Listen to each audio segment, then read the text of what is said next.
Hi, I'm Sabrina Samcedo, and this is my final project on dreaming.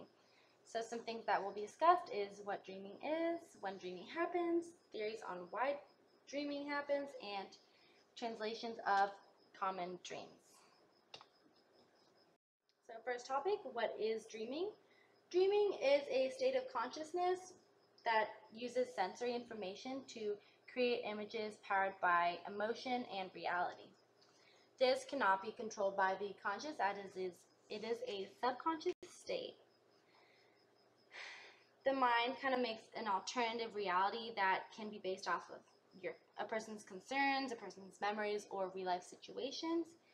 It is based on reality, so places and people and things have been seen before, so your mind cannot develop new faces. The people in your dreams probably are from work or your friends or some random person you saw at Costco.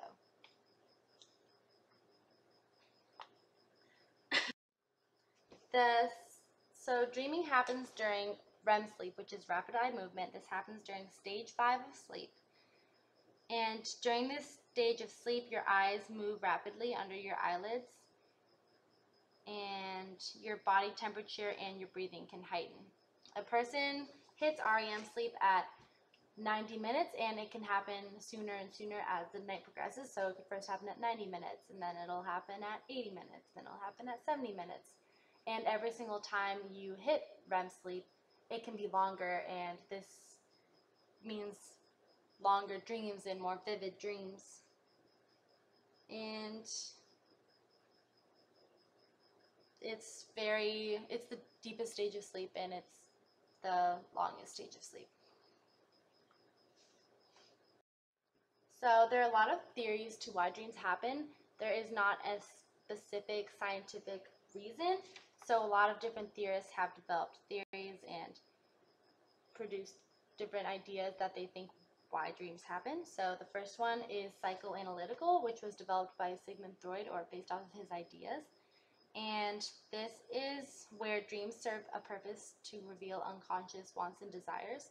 It usually reveals a lot of repressed thoughts that have happened through the conscious time or during the day, and this could really be repressed thoughts of anger, repressed thoughts of sexuality, and your mind isn't really aware of them until you dream about this, because your conscious isn't aware of it, but your subconscious is, and it presents it through a dream.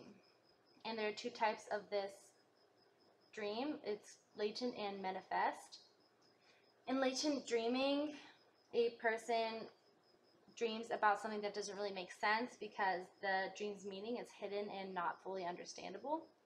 And in manifest dreaming, the dreamer's subconscious desires are clearly laid out, and it's really straightforward. So there are two totally opposite types of dreams. One is obvious and one is very hidden. Another theory is called activation synthesis theory that was developed in 1977 by two theorists named J. Allen Hobson and Robert McCarley.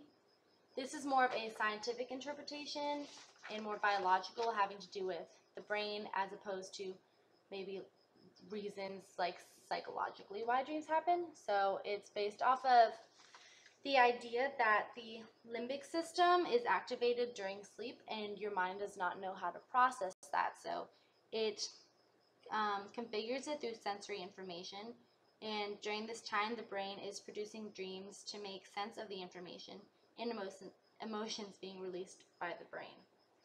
So that's more biological and more about the brain, but Hobson, one of the theorists, thinks that it's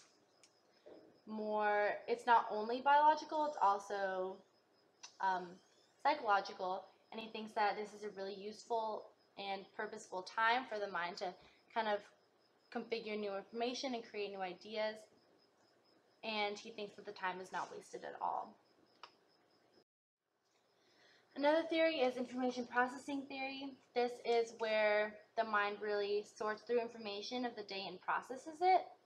So your mind might have a lot of clutter, and it kind of sorts through everything and makes it a bit more clear. And this is also where ideas can be transferred from short-term to long-term memory. That's what I meant to say on the slide.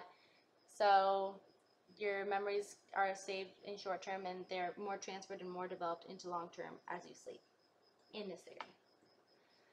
There are a couple less described theories or less needing of describing theories, and one of them is it resembles what happens in the real world. So if you're falling asleep in class or you're asleep in class and your teacher's talking about the Olympics, well, you might have a dream that you're the Usain Bolt running the 100, and that's really just resembling what your teacher is saying, and that's why you're dreaming that. And dreams can also refresh the mind, so it kind of removes all the clutter that's in your mind and all the stress, and it can just relieve it of that so that you're fresh when you wake up the next morning. And dreaming can also evaluate ideas. The subconscious kind of seems like more of a safe spot to evaluate some ideas, so that's where your mind can really do that. Sigmund Freud developed a kind of dictionary to what latent dreams meant, and it's been really developed over time, so I'm just going to discuss a couple of those. One of the dreams is a dream of being chased. This can really just resemble that you're running from your problems, or you are hiding, scared, or trying to avoid something.